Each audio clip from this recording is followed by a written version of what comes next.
Okay, so I think we can start wrapping up. Sure.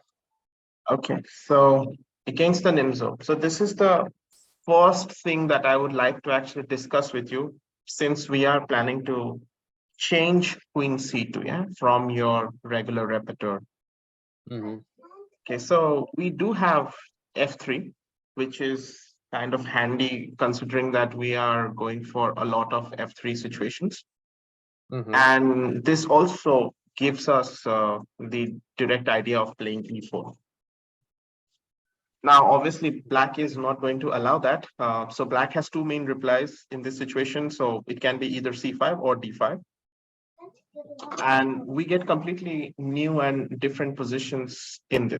But before we jump into this line, there in the C5 line, basically, yeah, which is also recommended in a lot of courses, especially in Chessable and stuffs like that. So I mean, when you get some recommendation, there is a good chance, yeah, that the players who are very seriously into it, they might play the move. Even if they don't know the full line or they don't remember it, they can still go for the same setups, yeah. Yeah. So in this setup, we go like we get a position like this, basically with E4 and some B5 lines. So are you like very comfortable in going into these kind of positions with extreme challenges right from the beginning? If I can castle quickly, yes. Okay, so all right, that might be a challenging. I mean, maybe you have to make moves like some moves you still can have to make till your castle, and there will be a lot of variations in this as well. So things might be a bit difficult to. I mean, we cannot probably get a very simple position always. If we are going, it has to be sharp in this line. Yeah, just looking at this, black has already castled. Mm-hmm. White has a pretty strong pawn center that he's developed, but it looks like black is challenging it from every angle. Yeah, he will. And white is at least two moves away from being able to castle. So all of those things together combined, I feel like Not that looks a comfortable. little, yeah, it looks a little scary to me. Okay, perfect. So I mean that's why I actually just wanted to check this. I mean, if this is okay for you or not. The other positional line which we have also as our repertoire is with knight f3. Mm. But this is way too positional. Okay, I mean it's just like we will be having to like switch setups and ideas. This won't be like that theoretical. I mean, move wise, so move orders can change, can vary. Black will have a lot of possibilities to like, play a lot of other different setups as well. And there will be also a possibility that the line might transpose into the Ragozin, yeah, something which we don't get usually in our games. Okay. Okay, I mean, apart from the other Nimzo stuffs, which he has like b6, bishop b7, or bishop c3 castles, or just d6, e5 setups, yeah. So basically this one's. Apart from these, we also have the Ragozin. So this is like a direct transposition, yeah, into the Ragozin. So we don't Right. play the Ragozin, yeah. That's another thing. So yeah, that's the biggest question, because now I think we have to be a bit more flexible and actually go for the Rubinstein system with E3. I think the main reason is we don't have a lot of choice. Since you mentioned that in the Leningrad ideas, I think you don't like, yeah, when this G5 and knight E4 happens. Yes. Although I played with queen c2 first. Yeah, so I get the difference, but there also black gets D5 and knight E4, yeah, anyway. So it's like, Right.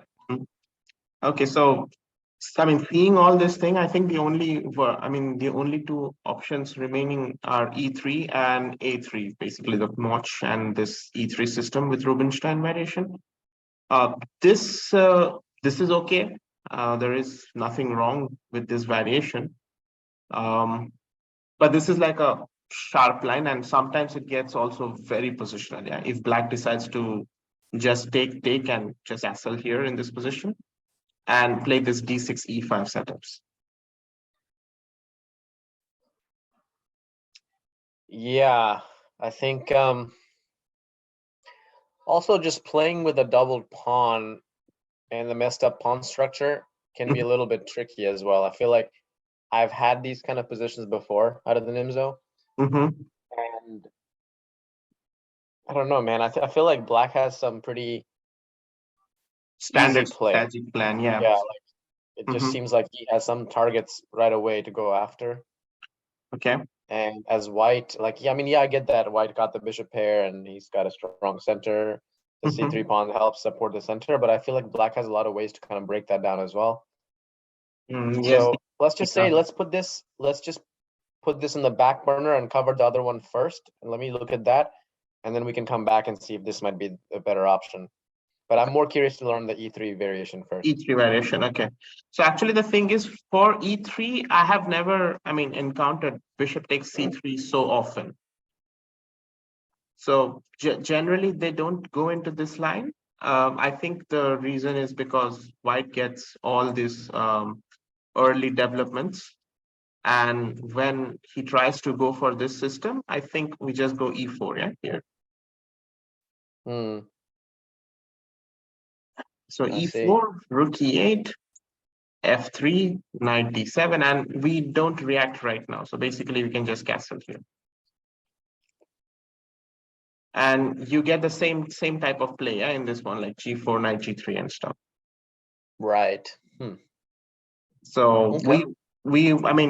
black will obviously probably try to play this B6 line where it's like very, very standard to fix this. And we can go G3, knight G3 straight away here. So G4, knight G3 or directly knight G3. Okay. I see. So this seems very, very okay to me. And also the thing is, once we play knight G3, F4 also becomes possible, yeah. Yes. So black does not get the squares on E5 or C5, and we will go D5 only if black plays C5. So for example, C5 happens. So let's say knight G3, and like C5, D5 happens. Yeah, this looks perfectly okay for us because black has no targets, very less space, and white will eventually play knight F5 and start pushing. Yeah, G4, H4. Mm-hmm. And in this line, once you get knight F5, G4, the rook can switch to the king side. Okay. So just to, obviously, as I said, I haven't seen a lot of bishop C3 directly in this position. Like there are a lot of other main lines here, but at least for bishop C3, we don't have to worry because we get this 4 position. But as in Nimzo, usually black has 2 different strategies. Yeah, so there is the dark square strategy and there is the light square strategy.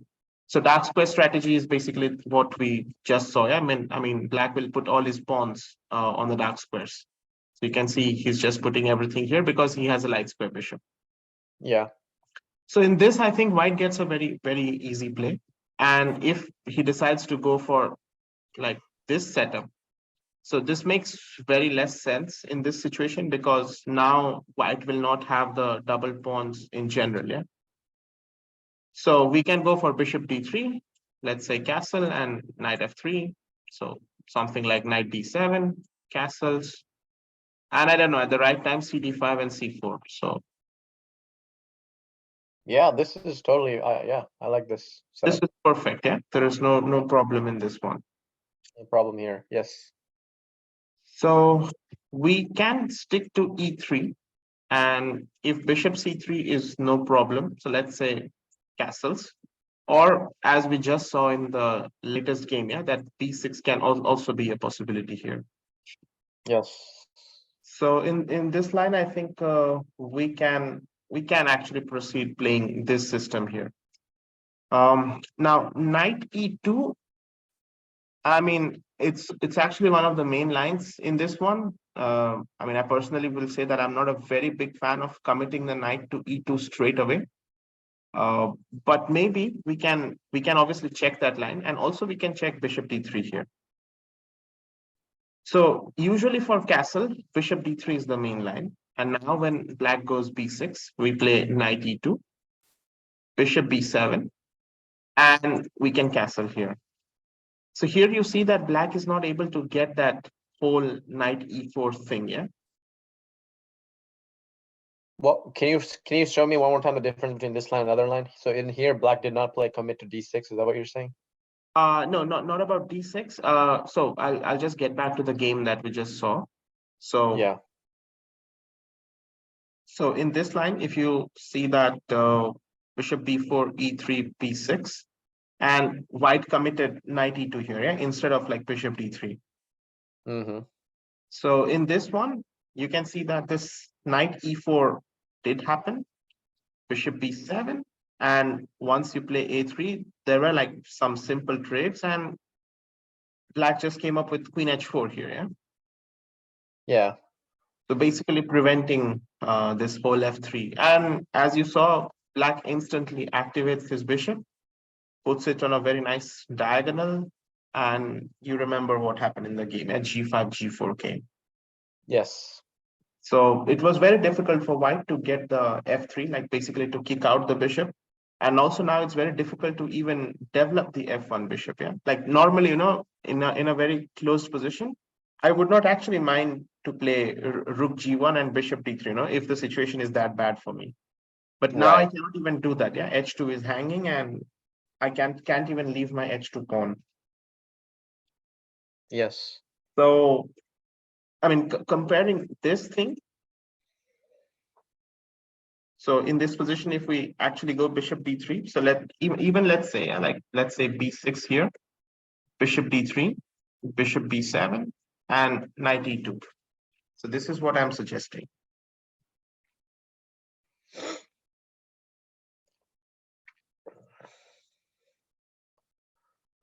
So I'm And not that voluntarily upset.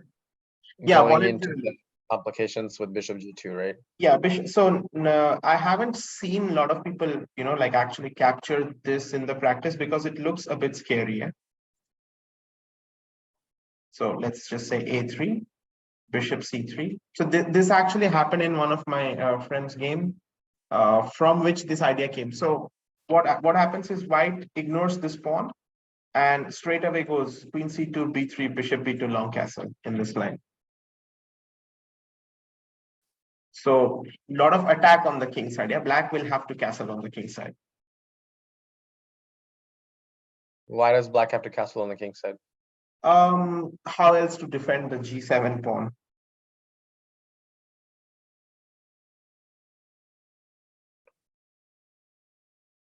So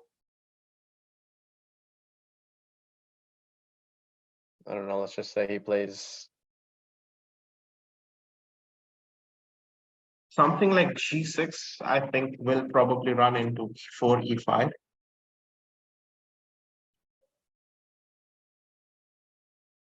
say he tries rook g8. I think still I will go for e4, yeah, because then this becomes hanging in some lines.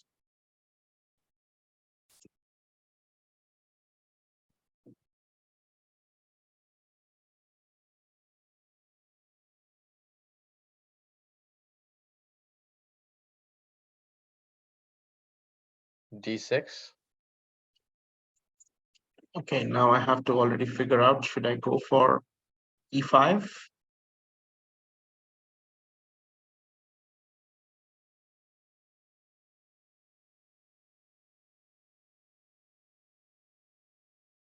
I think I can, yeah, e5.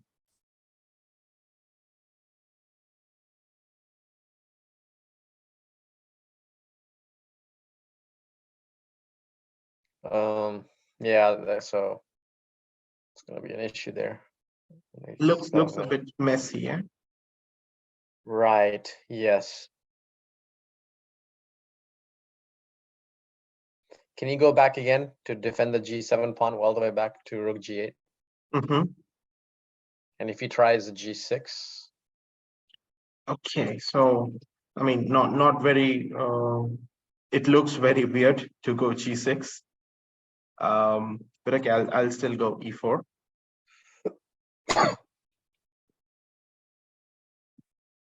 Now this should be problematic in some lines, I guess.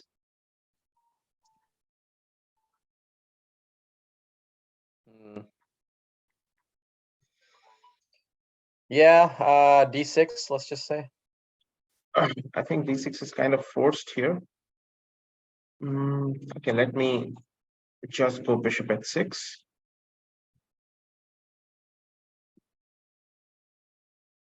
Knight b to d7. I think that's also pretty logical. And let me just go. I really want to go queen d2, to be very honest. So probably queen e7. Sure. Long castle, and let's say f4.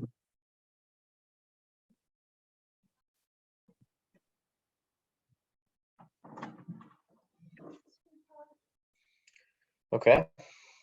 So not so easy at defending so many things. At least e5 is like a big threat right now. And even if it's not e5, I think we can just slowly play queen f2. I mean, we are down a pawn, I do realize that fact, but is it like that bad? I just have this one small experience trying to play this position as black for one of my training partners, basically.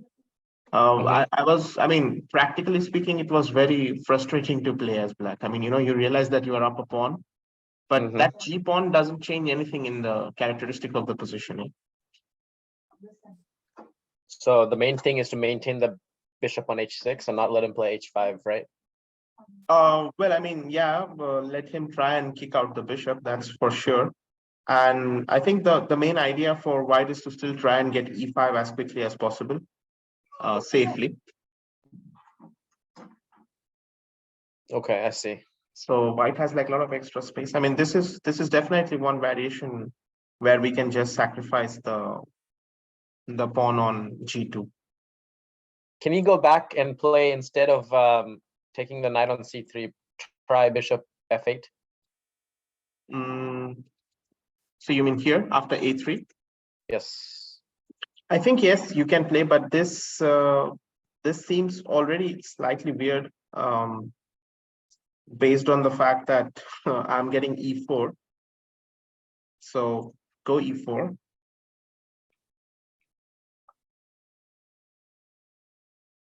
d6. 6 troops forced.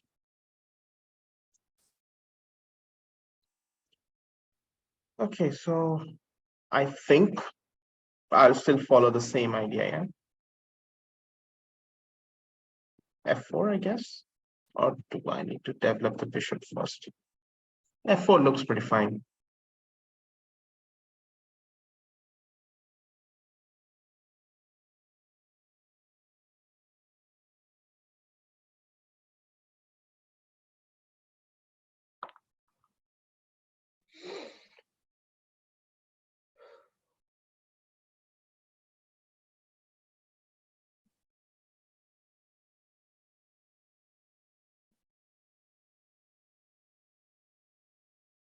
I mean, is this pawn down like really bothering us, or we can survive with it?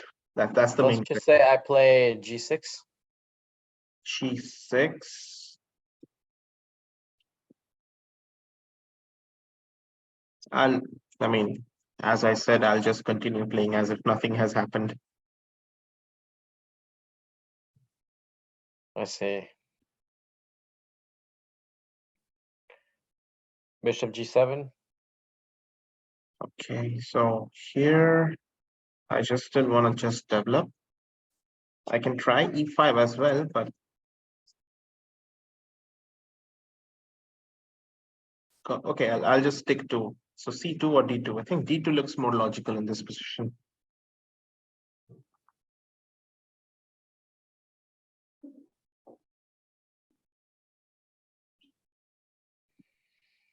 So the main thing here, I think, is that black will not want to try to castle on the king side because of the quick attack coming, and black is not in place to launch a queenside attack, which leaves black with the option of mostly just castling on the queen side. And you're saying in those scenarios, the extra G pawn really doesn't mean much, right? Well, I think the computer can castle short here, but not all human players will prefer to just go short castling, yeah. So Right. so black will probably try to also, do the same things on the queen side. So basically something like knight d7 is what I'm expecting from black here.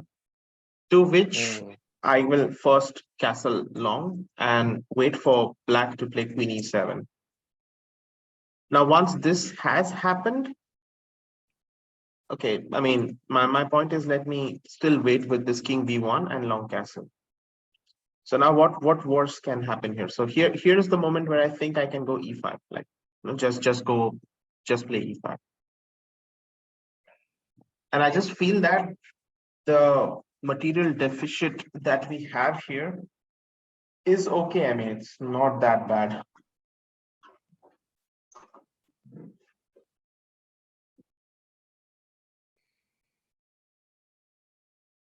Okay. I mean, objectively, I think I agree with you that there's sufficient play for the pawn, but against a higher rated opponent who knows how to defend well, I could see myself getting in these positions and not knowing how to convert my extra initiative. Okay. All right. And end up getting to an end game and losing. Okay. The possible. I can definitely see myself doing that. Highly possible. So definitely possible. Well, in that case, again, here, if that's the situation, here we will have like two options basically. One is to play knight f3, which we probably discussed, yeah, that things like this will happen here. So no point probably going into this one. So I think, yeah, now f3.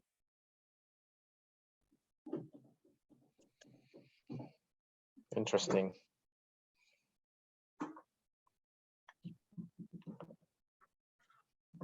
Okay. So let's say castles and knight e2. Well, black probably will take now. Like this is the moment where sometimes people decide to take here. Just bishop c3, bishop c3. I mean bishop c3, bc3, and d6.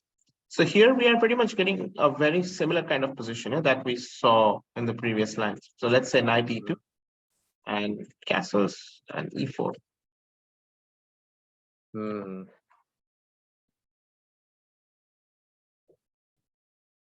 So e4 usually is met by e5 here. So it's like a standard situation. And here we still follow the same idea, yeah, just of knight g3. So we can castle here. And after knight b7, let's say, or even knight c6, we can just play knight g3. Knight c6 is slightly more challenging because I think black actually waits for this d5 push. Because if we push d5, then black plays knight a5, bishop a6, and start attacking this guy here. But in this particular moment, I think we can go f4.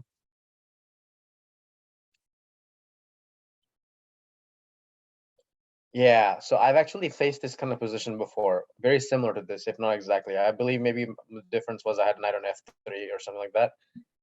And I have also learned that defending that c4 becomes quite annoying. Yes, and I think it's called a Mises position or something like that, right? Similar to that idea. I think in the Sicilian there's the Mises position. I haven't heard the name of it, Rafi, unfortunately. Hold on one second.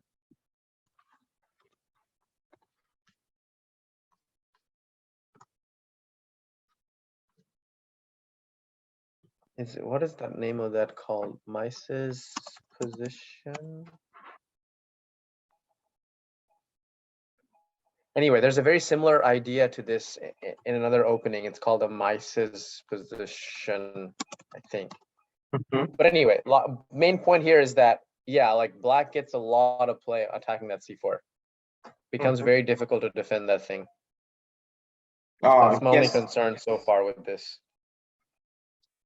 Yeah, that is true. I mean, that's definitely possible. But that's what I said. Yeah, like we should be avoiding to play like d5. So basically not fall into black's play. Yeah. So because if we keep f4 here, then things are much better and much easier for us. I think the biggest advantage is now black cannot just leave e5, yeah? Black can't just do what? I'm sorry, play I mean, d5. black cannot just, ignore the threat on e5, basically. Yeah. Because white is kind of threatening, fe5, de5, push d5 and get bishop g5. So this pawn will be doubled. Hmm. So it's a bit tricky for black to actually play this. I mean, find the right moves in this position even. Hmm. Do me a favor, Anwesh, and go back to the beginning. Let me just understand again how we got to this position slowly. Okay. Yeah. So, okay, I'll just keep here. You can play the moves. So this happened with the variation of b6, basically this. Okay, so then what happened is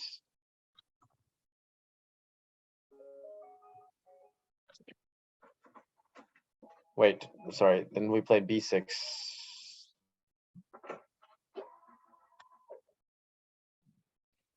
Bishop d3, bishop e7, and then we play f3.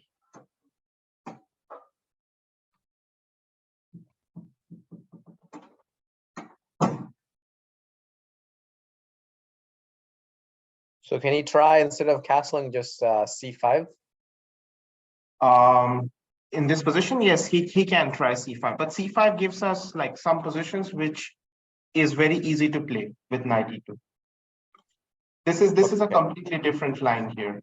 I mean, you understand my idea of playing f3, yeah? So basically, I'm trying to say that I don't want to give this knight e4 to black. Yeah, And that makes sense. And I also want to prove that if black is not able to get knight e4, the other way of playing the Nimzo is to play bishop c3, which is also looking favorable for white in this particular move order. So this particular line you just showed me, after knight e2, then he played, what happened next?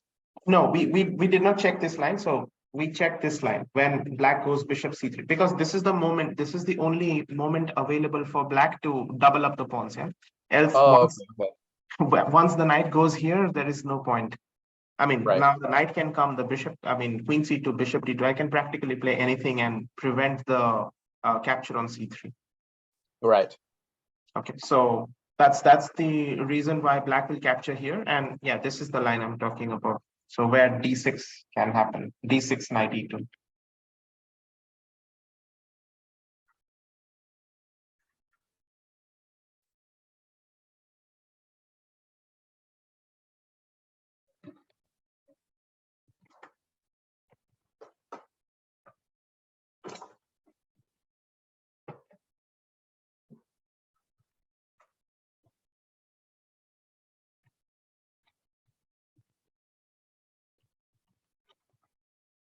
So in this position, you okay, you recommend knight g3, and then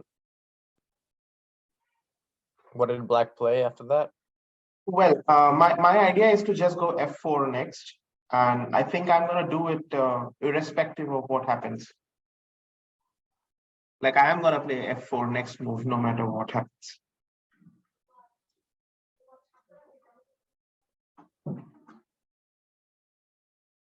So actually, here is the critical moment. Yeah, so black can develop this knight to c6 or to d7, right? Right.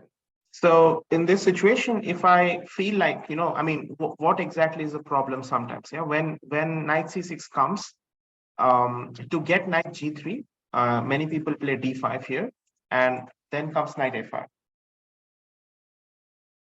Yeah.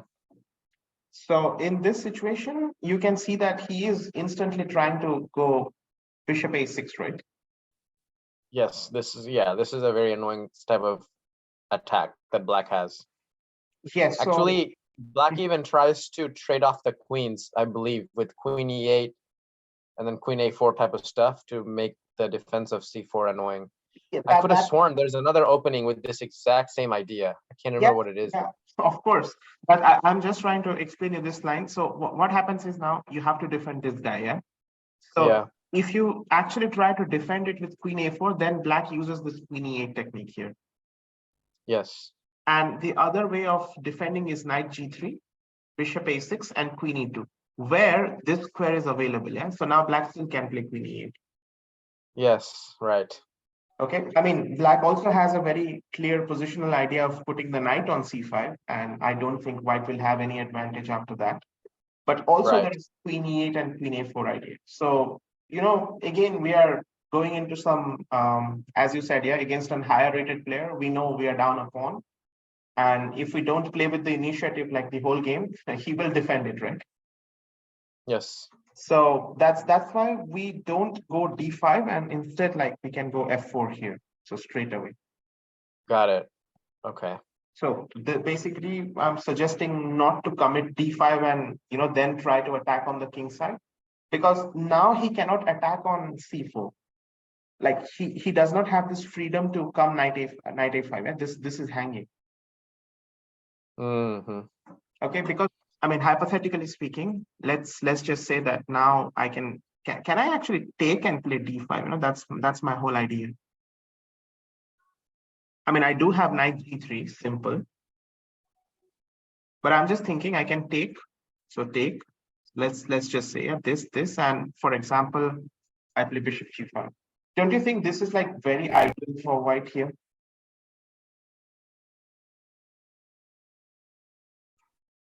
Yeah. Yeah. I mean, I can double up the pawns, get knight g3 and knight f5, queen g4 or h5, rook f3, rook g3 ideas. So basically, I mean, I'm getting a whole better kingside attack, and then at some point I won't even bother, yeah, that I have this pawn or I lost this pawn or anything like that. Right. So that's the reason black cannot go instantly knight a5 and stuff. I did figure out what happens if he tries bishop a6 first, and I just realized that there is no difference. I'm anyway going to go for this one. So this looks perfectly fine. We'll just ignore the c4 pawn, right? So if he plays knight a5, we'll just take on f6 and keep. I think he won't have. Oh, here. Yeah, here. I mean, I don't think he will have time to take the c4 pawn. Right. Like if he actually goes knight a5, I mean, let's just say that I go knight g3. So now I have knight h5 as a threat. Yeah. So this just looks, I mean, for the sake of c4 pawn, I think this already looks winning to me. Right. For sure. Go back and let's try rook e8. If that does that make any difference instead of knight c6? In this position? Sorry, instead of knight c6. Yes. So yeah. Or before this one. So it doesn't matter. So knight c6, f4, rook e8. Knight c6, f4, and rook e8. Well, in this situation, I think I can now. Looks like I can do the same thing anyway. I also do see some nice exchange sacrifices as well. I will definitely take fe5, that's for sure. de5 is forced. Now I go d5. So you won't have like this rook e6 defense here.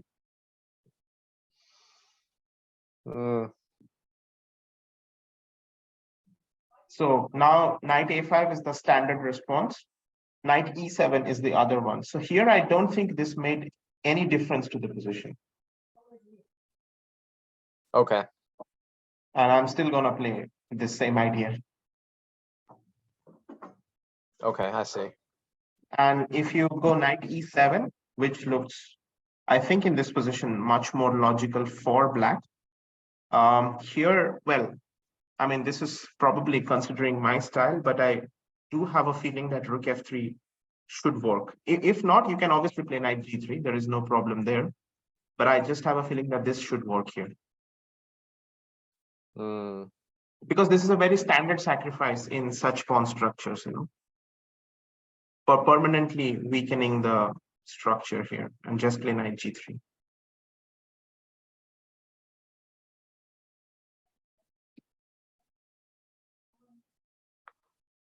Okay, yeah. So your play is very simple. Yeah, just queen f3, bishop h6, rook f1. Black does not have a lot of open files, so that we will be worrying so much about it. Right, yeah. Yeah, this would So be playable for me, for sure. yeah, this looks quite okay. And I mean, technically, I don't see anything, but obviously, Rafi, we are not forced to sacrifice the exchange. Yeah? You can just play this as well. Right. And like, okay, my question is, okay, now I have a very strong center. I mean, it's not like my play finished. Yeah, I can just simply play moves like this. Yeah. Maybe even double up on the f file with your rooks as well. Mm-hmm. So many decent looking options. And with this situation, sometimes white also is able to play c5. So that's another problem, actually. I mean, in this particular position, I do believe that black has to play this move to stop c5.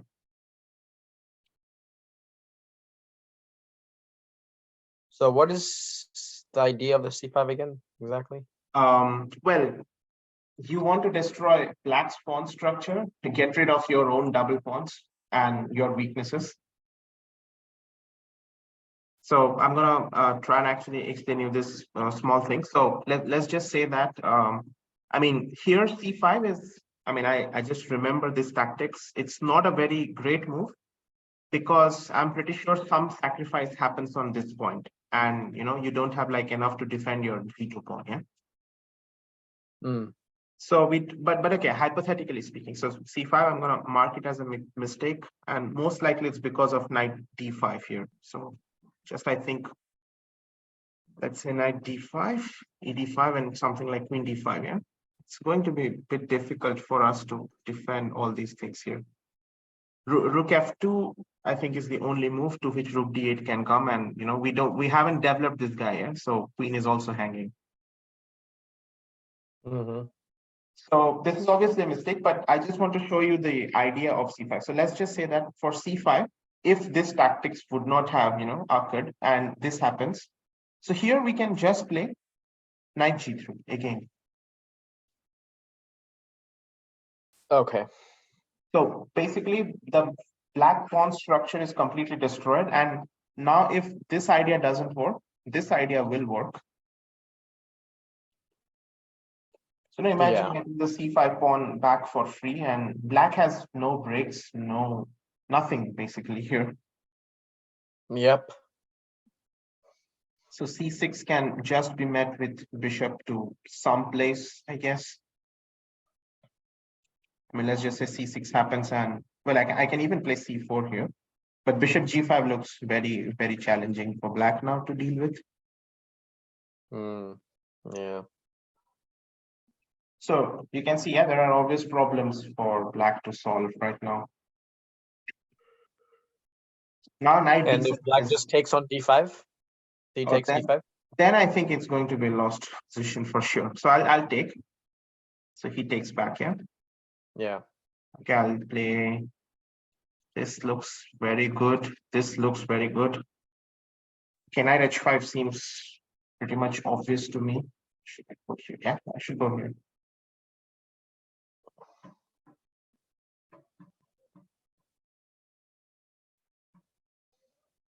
Let's just say he tries king h8.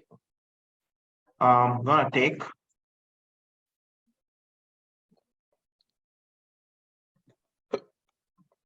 Yeah, it's tough now for sure. Queen h5. If rook f8, f8 and queen h5 is coming, yeah. I think you have to play rook g8 here, right? Yeah, rook g8, I just take knight g8. It's like a free exchange. Yeah. This should be winning without any doubt. Okay. But yeah, so to play c5, we need to deal with this sacrifice here on d5. So that's why bishop g5. But okay, black will play knight d7.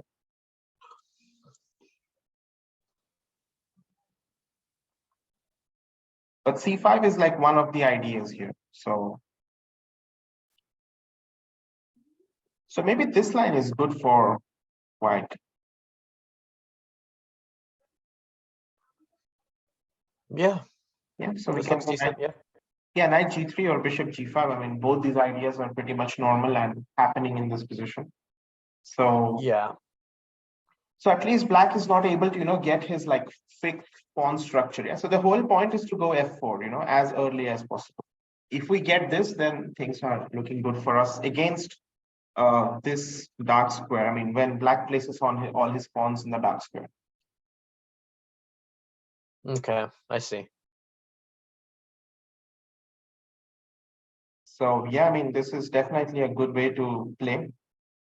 And the other line obviously will be, when black challenges the center, yeah, with c5, d5. Yes. So that has to be the, I mean, I think that's actually the main line. So this is something which we should also cover. Okay. Okay. Well, so for f3, I think again the challenging move order will be c5, which looks very nice. And we just play knight e2 here. So actually, this position, I'm just going to take like few steps back here. So actually, sometimes this position comes in this situation as well.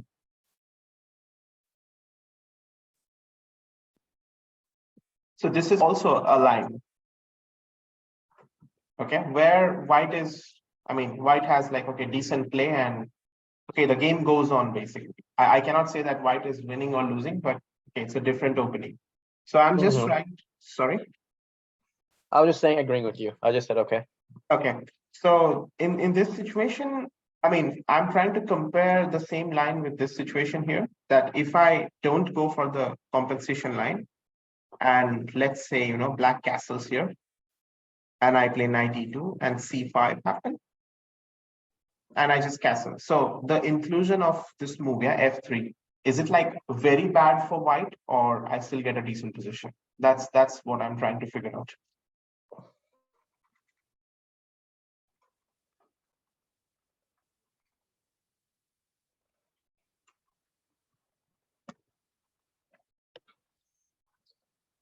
It looks okay-ish to me. Black will probably take on d4, right? Mm-hmm. Maybe, yeah. I think he'll take on d4 maybe, and then swing the bishop back to e7 if we attack it. That's actually what happens. So this is one of the position that you might get here. Yeah. Now we are entering into some sort of an IQP position, yeah. So yeah, like that's again, some problematic stuff for us, I would say. Yes, that's true. So because now Definitely. Go ahead. If this happens, this is definitely going to happen. And like let's say knight d5 in this position, and let's just bishop d5. Now here, I mean, okay, maybe white has enough, but strategically white is still, lagging behind, yeah, in some lines. So, and here you can see that our pieces are definitely not like perfectly placed, yeah, for an IQP. Right, yeah. White is definitely not well placed. So this was the main reason why I was trying to figure out like, okay, I should start with a3 in this position. And basically make sure that bishop c3 happens. And now we again have a, like a small decision-making thing that do we need to go knight c3 or bc3?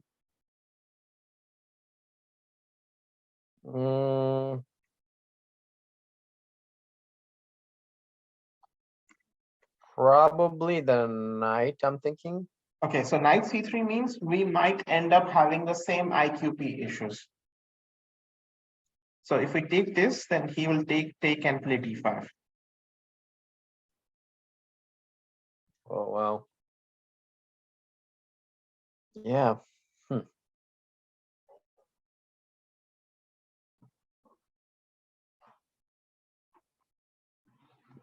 that's the problem. Maybe, yeah, maybe not take with the knight, but take with the pawn instead, I guess. Definitely don't want to play against with the IQP. That's for sure. I know that. Yeah, exactly. I mean, obviously that's like that was my main concern when I was preparing this line. It was very difficult to find this setup without like without double pawns and without IQP. So it's like we have to play either of these things. I would rather take a double pawn than the IQP personally. Yeah, so yeah, I think in this position double pawn is like more favorable, and you have the same e4 ideas, yeah. Yeah. But here black will play d6 definitely, or knight c6. Both lead to the same position almost. We go e4 and knight c6, and here bishop g5. Sorry. So this looks okay. But here, since you can see that c5, black has a pawn already, black will go knight a5 here.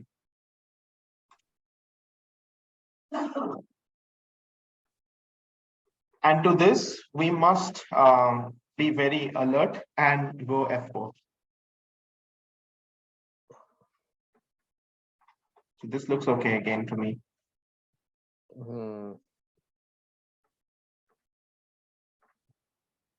You might avoid this. Like basically, you don't need to forcibly enter into this line. You can first play castle as well here. Okay. But castle, so knight a5 might still happen, and bishop g5, h6, bishop h4, g5. Obviously here we have to pull back the bishop. So I did consider a lot of squares, and eventually I had to conclude that bishop e1 is apparently the best square here. The point is you need the g3 square available for the knight, yeah, at times.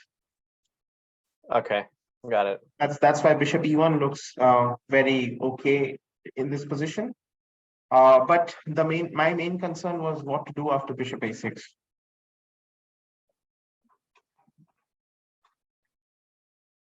So here I did use some help of the computer and figured out that I can play a position like this.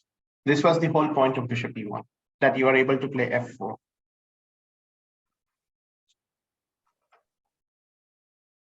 So here again, we are down a pawn, but we are able to, well, attack, you can say. Okay, yeah. This one, I mean, here the down pawn doesn't look as bad because we have a direct attack on the king side now. Yeah. So like, it may not succeed, but at least I'm going to get a good game out of it for sure. Yeah. And I'll be in the driver's seat the whole time from here on. Yeah, it will be basically you are making your plans. Well, I mean, after like, I think he will have to take at some point, and we just take and play bishop d2. So you basically take advantage of this thing. That's it. Right. So this is okay, but as you can see, yeah, like this can vary a lot. I mean, black might not choose the exact same move order all the time. So you have to be a bit careful, yeah, most of the time. Because let's just say that black also can try knight b7 here. So here you just castle because there is nothing happening, and the moment rook e8 comes, I think we follow the same idea, yeah, just knight g3 and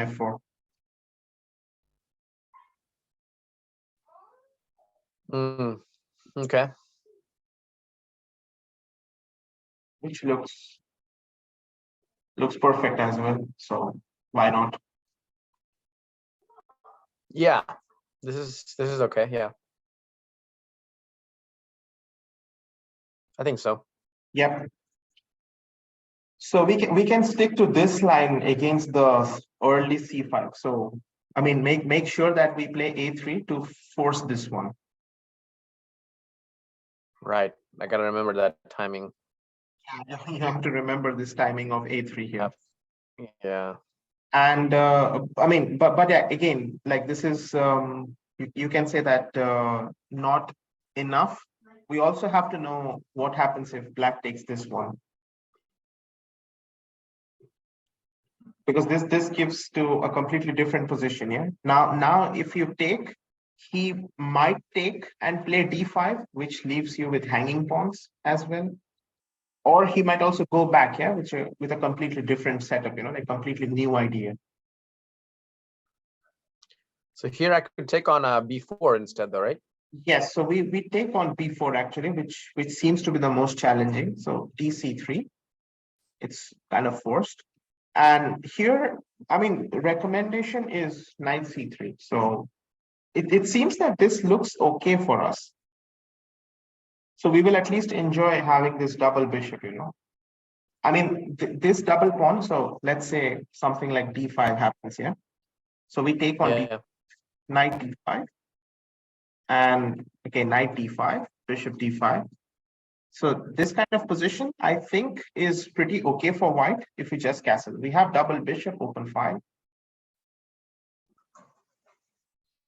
And I don't think this double pawn is a problem. Yeah. I mean, I can use b5 to permanently fix this pawn here. Right. That's true. So I think that's pretty much okay. I mean, here I think the double pawn is not like that big of a problem. Okay. But of course, we need to figure out.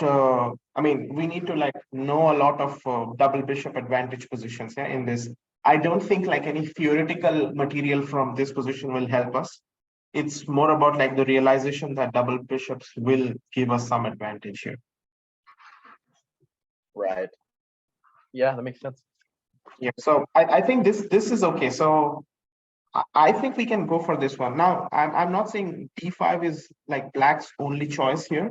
Black can play a lot of moves here, like knight c6, black can play d6, black can play queen e7, black can play. But okay, we have double bishops in most of the positions. So right. So this looks okay to me. Yeah, we can stick with this. I think it's doable. Okay, perfect. Man, So there's a lot to know. yes, lot of move order tricks, like the moment you deviate from this whole setup, like there is a lot of move order tricks and so many new positions. And the worst part is black is not committing anything. Yeah. I mean, if black commits c5, I know that he's going for c5. If black commits d5, I know he's going for d5. But when black keeps everything flexible, we also have to be very, very, alert about all the setups that we are trying to enter. Yeah, man. Yeah, for sure. So I see now why the Nimzo is so popular, because it's so flexible. Yes, a lot of variations, a lot of ideas, and a lot of move order tricks, and basically a lot of strategies as well. Yeah? Like black has to know a lot of strategies, and he can use or implement any one of those. And white also has to know a lot of strategies. Like the only reason why I find the Nimzo most complicated is because we cannot have a fixed setup against this one. Okay. The only line which I think gives a very fixed setup is actually queen c2, or when you start with g3.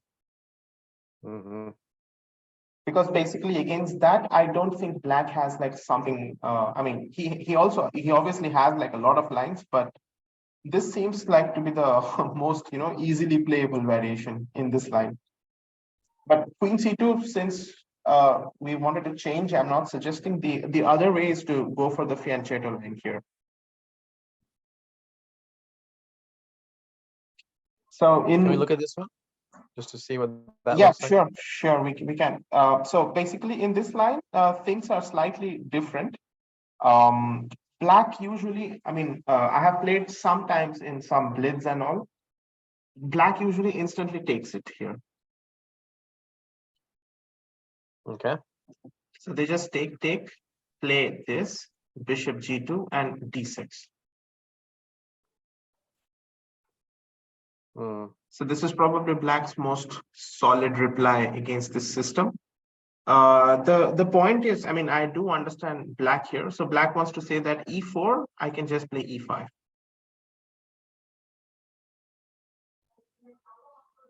So I am kind of, getting into an old Indian, or well, let's say some Bogo Indian with the bishop is exchanged.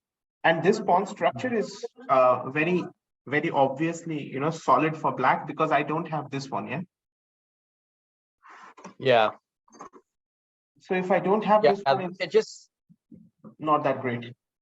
no. It seems weird to fianchetto the bishop. Honestly, now that I see the moves played out, because also in this variation, I think another issue I'll face is that inevitably black will play some c5 potentially, and then he'll play some b6, bishop a6, knight c6, knight a5 will also happen anytime there's doubled pawns on the c file and I'm fianchettoing my bishop. Oh, well, yeah, I mean, okay, that's actually a logical concern. So I also, like G3 is like not that popular as well. I mean, compared to the other lines. And G3 is so basically the reason why I don't, or let's say I did not continue playing G3 is because if I want to go for G3, I think this is the right moment, yeah, to go for G3. So get a Catalan kind of thing, yeah. So my point is, if black plays bishop b4 here, so the regular Bogo Indian, I think everybody will play bishop d2, yeah, in this position. Nobody is going to go knight c3. Okay, so why, I'm just curious, why are we not looking into this idea instead of, like, this avoids the Nimzo altogether. I mean, like the main ideas of it, right? Or no? Yes, black cannot play the Nimzo here, but you will have to learn two more important things here. So black can go for the Catalan, yeah?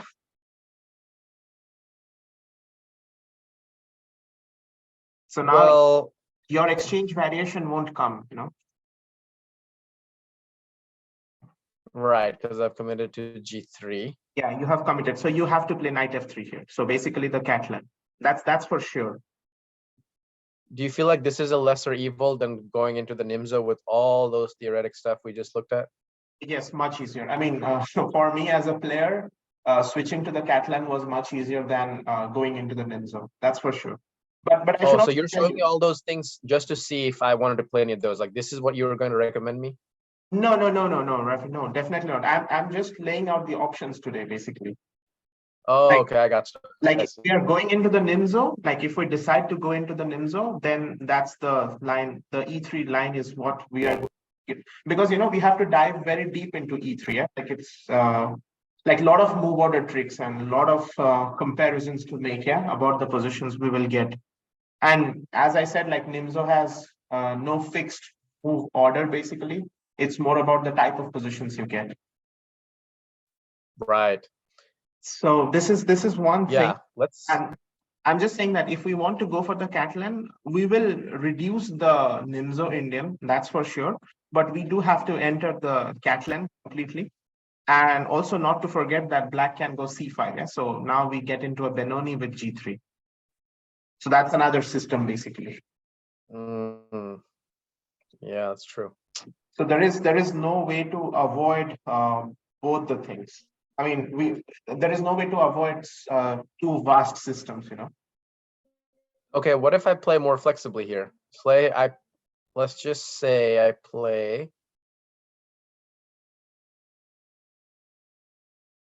a3. A3? Yeah. Well, I haven't, I mean, never I have seen this one, but I'm pretty sure that black will play c5, I guess. So kind of breaks down your Benoni. And if I try to go into this whole same-ish setup, what can I make it work? Say I play d5. Same-ish. I don't think we can get Samish in this anymore with a3. A3 definitely is very slow. So I think the moment we go d5, now b5 will come instantly. Yeah, d5. So obviously. Oh, and I don't have the, okay, I see the, well, hold on, actually, hold on. Okay, so I play f3. Looks a bit. So here I think, I mean, black always has this idea as well, to take and play c4, bishop c5. Think it's I worth it. see. Because black hasn't committed to d6 in this, right? Like he Yes. would have in the Yeah, exactly. Man, yeah, it's tricky. Yeah, and I don't think, and also another reason is, again, if black goes for the regular queen's gambit decline, let's say, how useful will be a3? That's also another question. Yeah. Okay, can we put that move back? And I'm just trying to think of other flexible move Okay. order tricks we can try. Mm-hmm.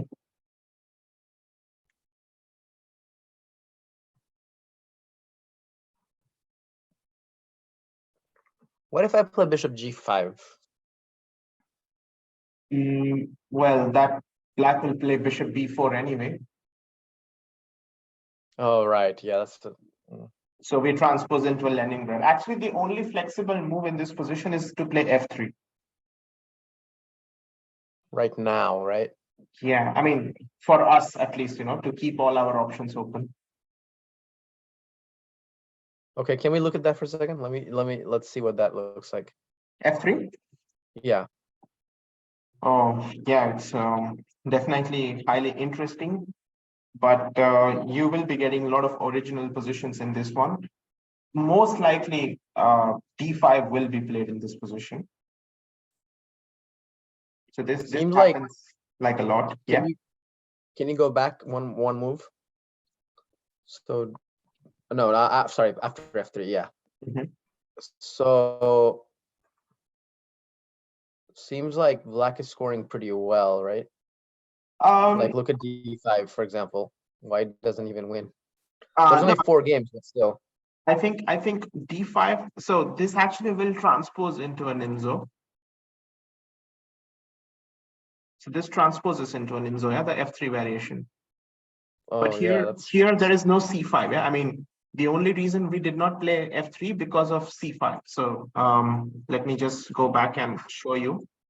So here bishop b4 f3, and the line that we discussed was c5. Yeah, so c5 d5 castle e4 b5. I'm curious why we're committing the knight to c3 after right away, like after f3. Oh well, what else can we do?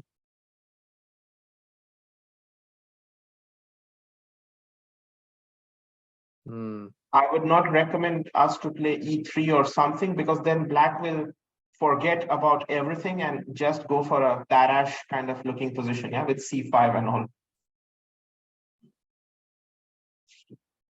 Yeah, it doesn't really. F3 ideas don't really make any sense if I can't maintain that pawn chain with pawns on f3, e4, maybe one on d5 also. Yes, in Nimzo, it's very difficult to get that pawn chain.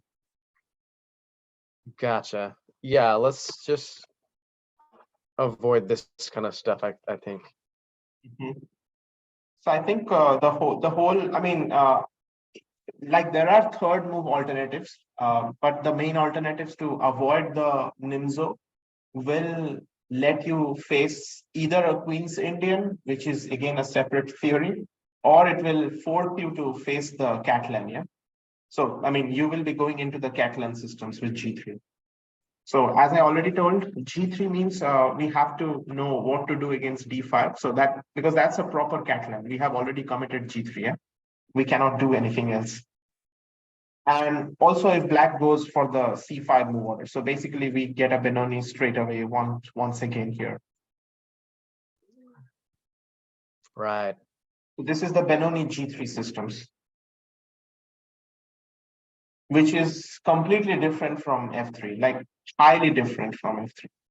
I mean, everything changes from F3. I think whatever we learned in F3, nothing we can actually reciprocate in this line. So it will be like completely two different systems, which is not bad. I mean, you can learn it, but not for the sake of avoiding a line. Yeah. Right. So that's another thing. I mean, just to avoid the Nimzo, I don't think we need to add one more line in the Benoni. Although we have to also keep in mind at my level, how many people will start with the Nimzo and then suddenly flip to a Benoni? Yes, that is another. Actually, for me, the biggest advantage was this fact that people who like to play the Nimzo, they very often, ignored the third move G3. Yeah. Mm-hmm. So they will go for D5 only. Like this is the only thing that they know, and they will go because bishop B4, bishop D2 is fine for me. There is no issues here. Yeah. This is the Bogo Indian. It's not like that difficult to learn. But yeah, D5 is proper Catalan. So if you are willing to also have a discussion on the Catalan, just to keep our options open, we can do that as well. Well, to me, it would depend on how many new things I have to learn in the Catalan systems versus what we just looked at with the Nimzo. Because there was a lot to cover in the Nimzo, right? Like we saw how much flexibility Black has, the timing issues and things like that. Why don't you show me the Catalan lines, and then ultimately, after seeing all of it, we can come up with what we think would be the best approach, minimizing the number of lines I have to learn. Okay. Well, in that case, first I should just tell you, like theoretically, in Nimzo, the options that Black has is very limited. I mean, the alternative that Black has is very limited, but the timing of the moves change the characteristics of the position. Yeah. So if, I mean, you saw, yeah, like if we delay A3 one move, we are getting into an IQP by force, like we cannot do anything. But if we play A3 one move earlier, then things are okay for us. And the same way, Black also has like a lot of options. I mean, really a lot of options. So Nimzo is all about playing the right move at the right time, but the moves will be very similar. The timings will be deciding everything. Catalan is slightly different. We basically have to know what sort of setups Black has in this one, because in Catalan, White's idea is pretty much the same. White always wants to play bishop G2, castle, and queen C2, knight D2, and E4. So that's the standard Catalan plan, yeah, for anything that Black plays. Come in.